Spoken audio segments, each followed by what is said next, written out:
Bonjour. Aujourd'hui, dans Famille avec Jésus, nous parlerons de construire une maison sur le roc. C'est pourquoi quiconque entend ces paroles que j'ai dites et les met en pratique sera semblable à un homme prudent qui a bâti sa maison sur le roc. Matthieu 7, 24. La famille est l'un des plus grands cadeaux de Dieu et aussi l'une des institutions les plus attaquées de nos jours. C'est pourquoi il est essentiel qu'elle repose sur les principes solides et éternels comme ceux trouvés dans la parole de Dieu. Dans le passage de Matthieu chapitre 7 versets 24 à 27, Jésus compare deux types de bâtisseurs. Un homme prudent qui a construit sa maison sur le roc et un insensé qui l'a construite sur le sable. Lorsque la pluie est tombée, les vents ont soufflé et les torrents ont déferlé, la maison bâtie sur le roc est restée debout, tandis que celle construite sur le sable s'est effondrée. Cette parabole nous enseigne des vérités précieuses pour la vie des familles. 1. Le fondement de la famille est Christ. Jésus est le roc inébranlable. Lorsque nous plaçons notre foi et notre confiance en lui, nous construisons une base solide pour notre famille.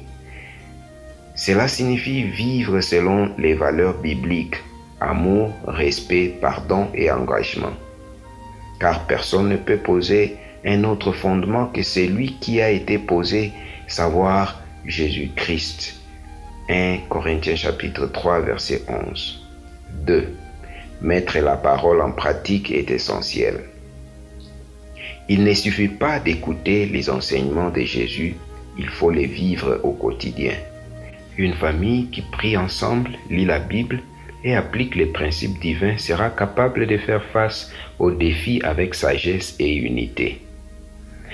Mettez en pratique la parole et ne vous bornez pas à l'écouter en vous trompant vous-même par de faux raisonnements. Jacques chapitre 1 verset 22. 3. Se préparer aux tempêtes.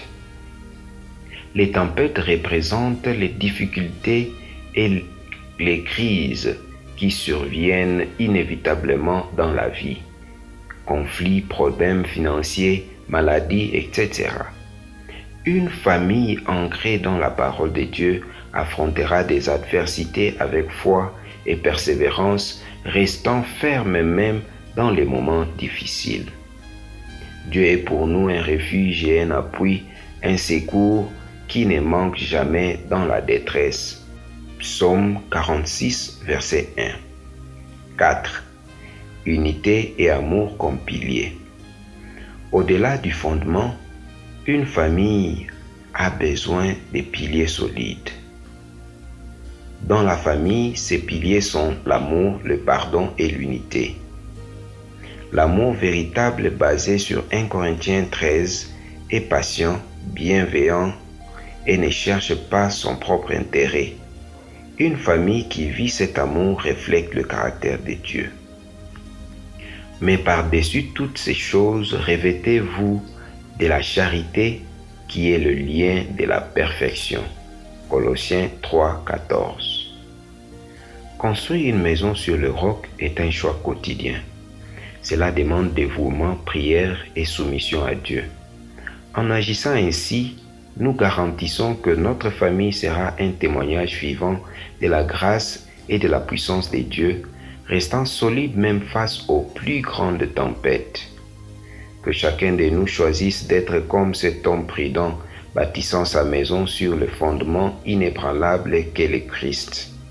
Ainsi, nos familles glorifieront Dieu et seront une bénédiction pour les générations futures. Prions. Père Saint, nous te remercions pour cet enseignement aujourd'hui et nous te supplions de nous aider chaque jour à bâtir sur le roc éternel. Aide-nous à manifester dans nos foyers que nous sommes ancrés en Christ. Au nom de Jésus-Christ, Amen.